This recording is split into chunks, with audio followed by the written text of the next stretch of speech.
Assalamualaikum warahmatullahi wabarakatuh. Perkenalkan, nama saya Anis Anggara. Di sini kelompok B7 membuat rancang bangun alat pengupas kulit buah durian. Tujuan dari pembuatan alat ini yaitu untuk mempersingkat waktu pengupasan buah durian dan keamanan dalam membuka kulit buah durian, serta membantu dan mempermudah pekerjaan manusia dengan meningkatkan produksi industri makanan yang berbasis buah durian. Adapun komponen alat dan fungsinya yaitu antara lain yang pertama, dudukan buah. Dudukan alat pengupas kulit durian ini berfungsi sebagai tempat untuk diletakkannya buah yang ingin dikupas. Lalu yang kedua, tongkat penekan. Digunakan sebagai penekan buah durian.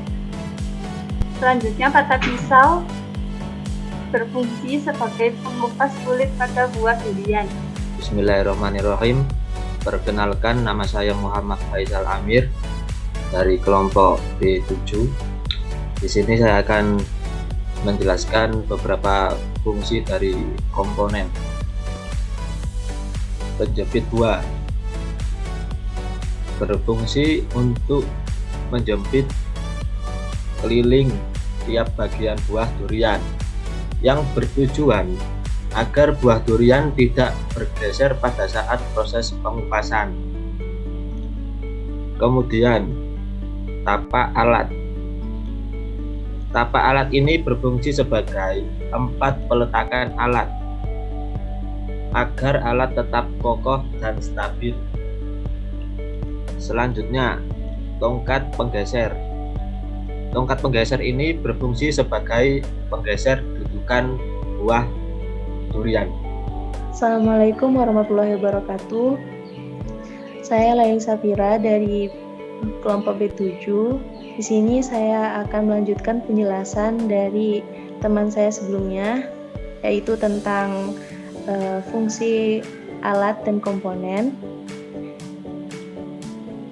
Seperti rangka holo yang digunakan sebagai konstruksi rangka utama pada alat. Kemudian pegas atau pir berfungsi sebagai penggerak mata pisau. Yang ketiga, penahan pir atas dan bawah berfungsi sebagai penahan pada pir balik pada alat pembuka durian.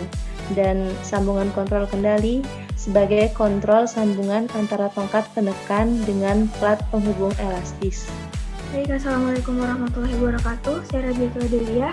Di sini saya akan melanjutkan penjelasan dari rekan saya sebelumnya mengenai fungsi alat dan komponen, yang dimana saya akan menjelaskan beberapa komponen seperti plat penghubung elastis, baut, mur, dan ball bearing. Plat penghubung elastis berfungsi untuk menghubungkan tongkat mata pisau dengan sambungan kontrol kendali yang melekat pada tongkat penekan sehingga tongkat mata pisau dapat menyesuaikan porosnya ketika ditekan atau ditarik oleh tongkat penekan. Sedangkan baut berfungsi sebagai pengikat untuk menahan dua objek bersama dan sebagai pesawat sederhana untuk mengubah torsi menjadi gaya linear. Kemudian mur berfungsi untuk pengikat atau pasangan dari baut itu sendiri. Dan terakhir ada ball bearing, adalah bantalan gelinding yang menggunakan bola-bola baja di dalamnya. Bola-bola baja ini berfungsi sebagai media gesekan antara komponen yang diam dengan komponen yang bergerak. Terima kasih. Oke, baik, di sini saya Muhammad Istajib akan menjelaskan mengenai pembuatan rancang bangun alat pengupas kulit buah durian secara garis besar.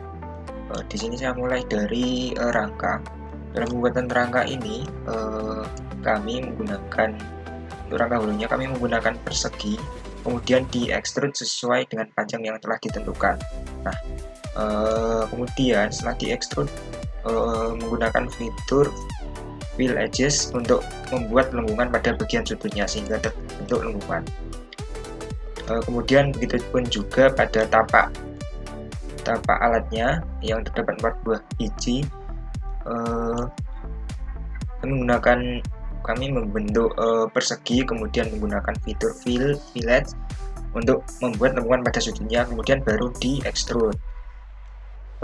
Setelah itu untuk bagian pengaitnya, pengait bawah, pengait pegas juga hampir sama menggunakan persegi, kemudian bagian sudutnya di fillet, kemudian menambahkan objek lingkaran dan kemudian membentuk sebuah ruang, kemudian di trim baru setelah itu di extrude sehingga terdapat celah melengkung yang ujungnya terdapat lingkaran seperti ini.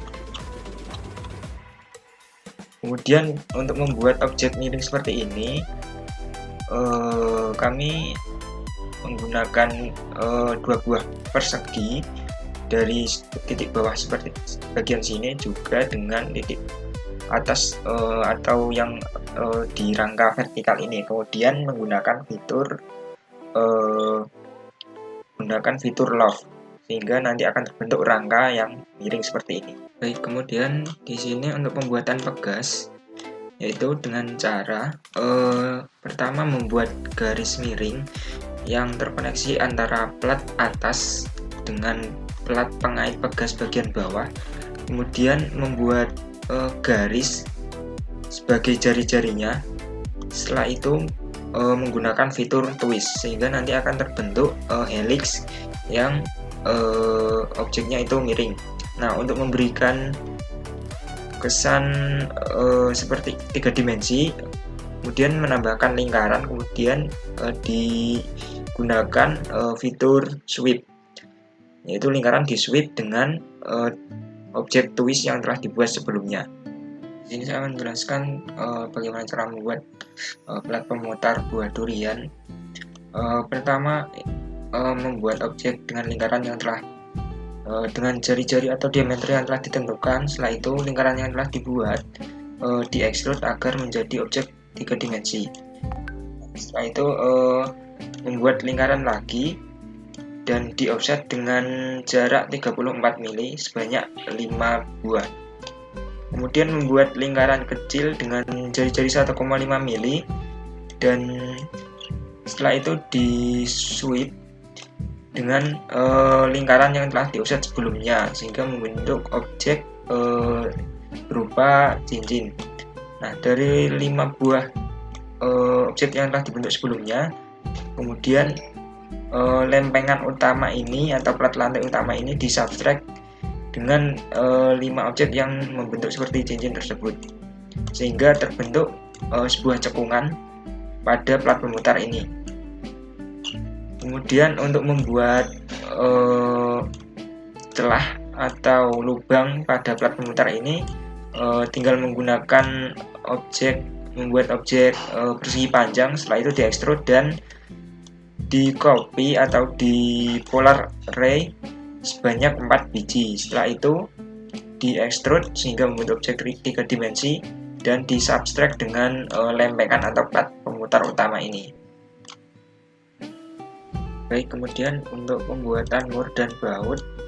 Untuk membuat kepala baut, yang pertama itu membuat 2 buah poligon, di mana poligon yang pertama itu untuk bagian sudutnya diubah arahnya dengan menyentuh sisi pada poligon kedua. Nah, setelah itu kedua poligon tersebut di extrude. Nah, dari salah satu hasil extrude tersebut, objek poligon 3 dimensi tersebut digunakan fitur villages untuk membuat lengkungan pada sudut-sudutnya. Nah, setelah itu 2 buah poligon ini diseleksi, kemudian diintersect sehingga terbentuklah kepala baut dengan bentuk seperti ini. Nah, kemudian untuk membuat ulirnya yang pertama itu membuat lingkaran dengan diameter yang telah ditentukan sebelumnya. Setelah itu di extrude dengan ketinggian tertentu, kemudian menggunakan fitur helix. Setelah itu membuat segitiga secara vertikal.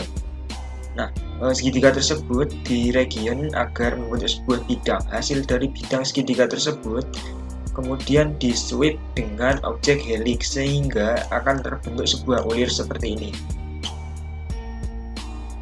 Nah, kemudian untuk murnya tinggal di copy saja dari kepala baut ini, di copy. Setelah itu untuk membuat lubangnya tinggal di subtract dengan ulir yang telah dibuat sebelumnya. Baik, kemudian untuk membuat plat penjepit ini yang pertama itu membuat sebuah persegi dan persegi panjang yang diekstrud, kemudian di fill edges untuk melengkungkan bagian sudutnya agar tidak lancip atau runcing. Nah, setelah itu membuat segitiga siku-siku 2 dimensi. Setelah itu diekstrud agar membentuk objek 3 dimensi. Nah, kemudian karena di sini terdapat juga celah-celah atau cekungan-cekungan pada permukaan plat penjepit ini, cara membuatnya itu dengan membuat lingkaran yang di sweep pada garis yang telah di rectangular array pada permukaan penjepitnya dengan satu kolom dan banyak barisnya itu sejumlah 41. Nah, setelah di sweep maka membentuk objek 3 dimensi. Nah, setelah itu di plat penjepit ini yang berbentuk segitiga siku-siku ini disubtract dengan objek-objek yang telah di sweep sebelumnya, sehingga nanti akan terbentuk cekungan sebanyak 41 buah pada permukaan dari plat penjepit ini. Nah, setelah 3 objek tadi yang terbuat kemudian di union agar menjadi suatu kesatuan. Oke, selanjutnya untuk pembuatan mata pisau menggunakan prisma segi 4 dengan alas segi 4, kemudian karena ada 4 sisi, setelah itu membuat segitiga sebanyak 4 buah dengan cara di polar array juga. Kemudian dari segitiga tersebut disubtract dari segitiga tersebut diekstrud terlebih dahulu, setelah itu disubtract dengan objek prisma. Nah, setelah disubtract nantinya akan terbentuk 4 buah sisi samping yang memiliki ketajaman dan juga pada bagian bawah ini meruncing. Nah, jadi mata pisau ini nanti yang digunakan untuk proses pembelahan pada kulit buah durian. Baik, cukup sekian dari kami kelompok 7 mengenai penyampaian tentang alat pengupas kulit buah durian, baik dari kegunaan dari alat ini, fungsi per komponen, dan cara pembuatan secara garis besar. Semoga apa yang kami sampaikan dari kelompok 7 bisa bermanfaat bagi kita semua. Kurang lebihnya mohon maaf apabila ada salah-salah kata. Wassalamualaikum warahmatullahi wabarakatuh.